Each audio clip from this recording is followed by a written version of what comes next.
Hi, everybody. Jim Graham with Beyond the Cage, presented by Fight Chicks. On the line, we have a special guest joining us. He will be fighting at Bellator 124 against Tony Hervey on Friday, September 12th. His name is Jason Fischer. And Jason, thanks for coming back on Beyond the Cage. Yeah, great. Glad to have me back on. All right, Jason, summer is closing up here in 2014 here in Michigan, but how has your summer been so far?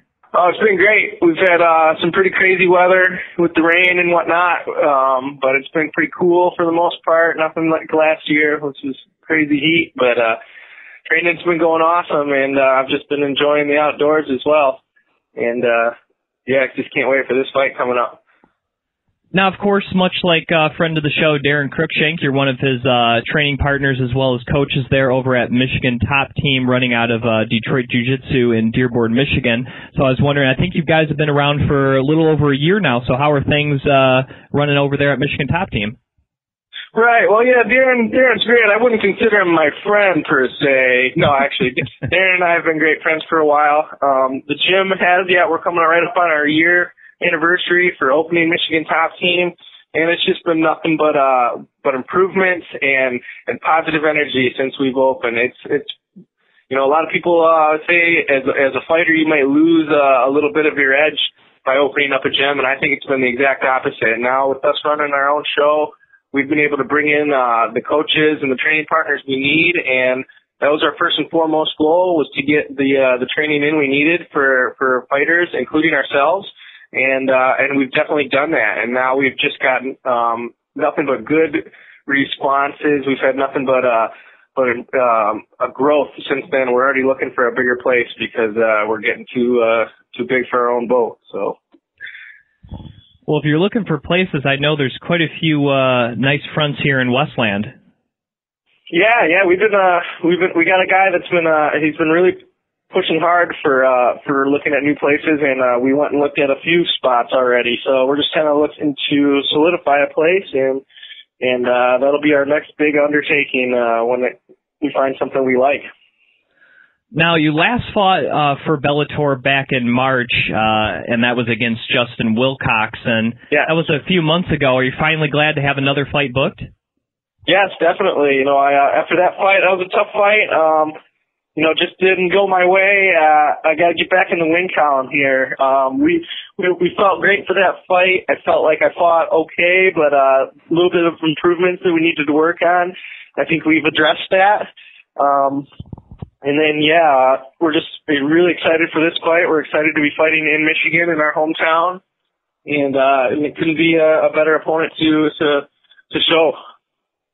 And that's got to be a relief for you, because your last two fights for Bellator, that fight against Wilcox was all the way in Utah, and then before that you had to fight David Rickles all the way in New Mexico. It has to be a relief that you don't have to worry about traveling or anything for this one. Well, I really enjoy the travel. That was one of the reasons why I did, want to become a professional fighter and fight out of state, out of the country. And it's great, but then at the same time, it does take a little bit of a stress off of it. I get to be at home a little bit more, not necessarily leave my comfort zone per se. So we know we have everything we need right here, and all my friends and family will be able to come and watch. And I haven't fought in Michigan in a few years now, so it's just going to be great to put on a show in front of the home crowd. Now, both of your last two fights were at some level of altitude, being in Utah and New Mexico. And do you think that maybe had any effect at all on your performances in your last two fights against David Rickles and Justin Wilcox, or do you not really, think about that sort of thing? We definitely take that in consideration. The first one, it was a little different. I did not, it was the first time I ever went into a fight not really feeling well. And then my performance was not to par. This last one, I felt great. I felt like I could go another 3 rounds after the fight. Wilcox just did a good job at holding position really on top and not letting me get into my groove of my game. I think it also was, I was off for a year in between the Rickles and the Wilcox fight too. So I think a little bit of the cage rust was setting in there. I felt great. My endurance and conditioning felt great, but my timing was off. So, it's been 5 months since my last one, but I've been in the gym every day since, and we've been addressing those issues that we think we need a little work on. and I haven't had a better training camp for a fight. So I'm super excited for this one, and I can't wait to fight next week. Now, since your last fight in Bellator back in March, a lot of things have been happening for Bellator, and I got a couple of questions about what's going on with the organization. Wanted to get your thoughts. The biggest thing being Bjorn Repny, as well as other top people in Bellator, have been let go from the organization, and I just wanted to get your thoughts about Bjorn leaving the company that he started and founded. Yeah, I'm not 100% sure the whole thing, whether or not he left, he got fired, or what was the deal with that. I'm excited. After that last fight, I actually got released from my contract. So it was really the guys that are continued to that are still working for Bellator that kind of rallied in my defense, saying that, hey, this kid, we kind of want this kid to stick around, and we should give him another shot. So I'm just blessed and very happy to get another opportunity to get back in the cage and to show people that I'm here to win and that I'm here to contend for that Bellator title. Now, playing off of that for just a second, Jason, was there any consideration to go to another organization other than Bellator, or did you have your eyes returning the whole time? Oh, definitely. We always have to look, if this, if that, if I don't get a shot, if I didn't get a shot at this one, we have a lot of other options lined up. My managers are doing a great job at putting the feelers out there, and there's organizations everywhere nowadays. But I feel like Bellator has been kind of a home for me in the past few years, and I really enjoy fighting for them. I don't plan on leaving if I keep winning, so that's what we want to do. We want to focus on winning, getting some good fights, and then, worst case scenario, we do get a release from the contract again, then we gotta start looking elsewhere. Jim Graham with Jason Fischer here on Beyond the Cage, up ahead his fight at Bellator 124. And the next big thing that happened with Bellator is Bjorn Repny out. Who was going to replace him? A few days later, they named Scott Coker, the former man in charge of Strikeforce, and I don't know if you've got a chance to meet Scott Coker, but what are your thoughts on him coming in to be the new man for Bellator? I haven't had a chance to meet Scott yet. I'm sure I'll see him next week. I'm excited. I know he was doing great things for Strikeforce, and hopefully he'll do better things for Bellator. And whether or not, I can't hate on the guy for giving me another chance. So right now he's on my good side for sure.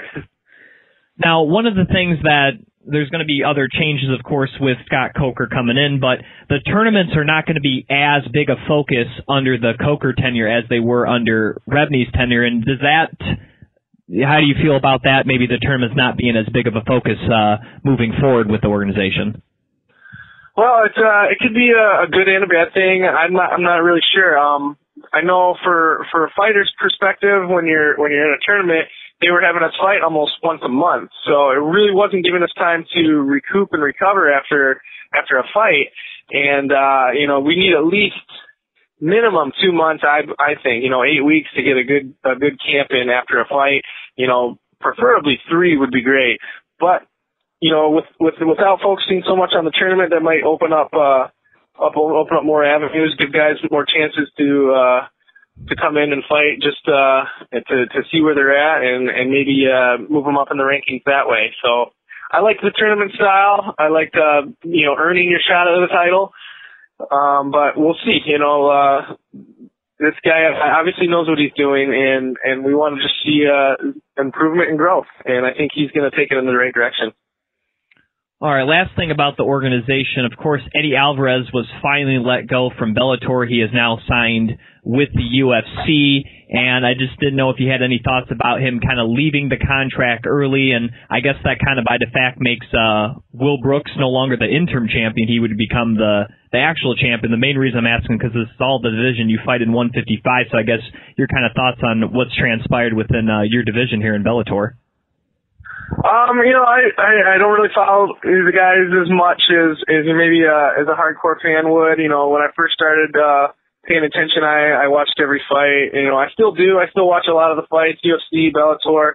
I'll watch the Glory fight, kickboxing fights. Any type of mixed martial arts or anything that has to do with that, I'm trying to pay attention to a little bit. As far as that goes, that's between Eddie and his managers, really. You know, I know he was trying to get back into the UFC, and more power to him. I think he's going to do great over in that organization as well. He's a tough fighter, and now Will Brooks is going to have the target on his back. He's going to be in everybody at 155 pounds radar, so including mine. I think he's beatable, and just like anybody else. And we gotta see what conspires now with him gone. Now we're about a little more than a week until your fight here at Bellator 124. But what is your weight looking at right now? Oh, right now we're doing great. You know, weights. I got a guy that helps me out with my diet and my weight cut, so it makes it a breeze. You know, he helped me out. It was the first time I used this type of help last time, and it was the easiest cut I ever had, and it was the best I've ever felt in a fight. So we're right on track for making weight, and we'll be able to put on a little bit of weight as soon as we're done weighing in, and we're going to be strong and fast, and you're going to see the best Jason Fischer come September 12th. Now, I know you fought most of your career at 155, but has there ever been a consideration to fight maybe down a division at 145, or not really? Yeah, I mean, and actually this is the guy that's been helping me put that in my ear, I've always felt, smaller, in the Rickles fight, I felt a little smaller than him, but then again, at the same time, I like being stronger at that weight, at 155, where I've always fought at 155 ever since I was an amateur, and I've actually fought heavier. I've fought all the way up until 175 pounds, so, I feel this is my weight class, but you never know, what the future, might present. I think, the guys at 45 are tough and fast. And if I can get down, maybe I'll have to do a mock cut and maybe give it a try sometime. But right now I'm very comfortable with where I'm at. I'm trying to stay strong at that weight. Now, I know you kind of mentioned it earlier. You hadn't fought in Michigan in a while, and it's awesome to be fighting, back here in Michigan, and you get to do it at the great arena there in CompuWare in Plymouth. And that just has to be a treat for you. Not only you got the new deal, you got a big fight coming here, Bellator 124, and you get to fight it in your hometown. I mean, it really can't get any better for you, right? I mean, the only thing that would put the icing on the cake would be a big win and a finish this year, next week. It's great. Yeah, I mean, I'm literally 15 minutes from the venue. I used to play hockey as a kid at that arena. I got people calling me. They're like, "Oh my God, I can't believe you're fighting in Michigan again. How can we come see you?" So it's just been a great inspiration and motivation for me to get back in and do what I love to do, and fighting at home. It's just going to be one next big step and one more big motivation for me to put on a good show and get a win. And obviously, like you said, you want to put on a good show, get a finish, and get a win, but is going out there, being entertaining, get your fight shown on the main broadcast, which currently right now you're on the undercard, is that a big motivator for you as well? Definitely, yeah. I was, they tried to get me, I think, to fight on the main card, and, I don't want to throw anybody under the bus, but I wasn't able to make that fight happen. So just to be on the card itself was awesome, but I want to show everybody that, yeah, I deserve to be back on the main card and be on the televised show.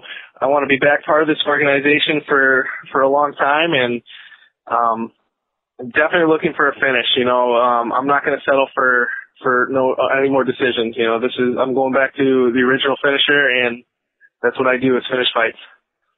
Jim Graham talking with Jason Fischer. You can follow him on Twitter at FinisherMMA, up ahead of his fight at Bellator 124 here on Beyond the Cage, presented by Fight Chicks. And your opponent at Bellator 124 is Tony Hervey. And what does the man known as Lionheart bring to the table against you? Well, I've known Tony for a little while. I've had a chance to train with him years ago. I know he's had a lot of experience. He's been in the game for a while. He's been overseas. He's fought 5-round fights, and he's an explosive, exciting fighter. But then again, it's going to take a forklift or more to drag me out of that cage without a win. We're going to be bringing the house. We've put so much time and energy and focus into this fight that there's not a man on this planet I feel that can beat me right now. and Tony Hervey's not going to be the one to do it.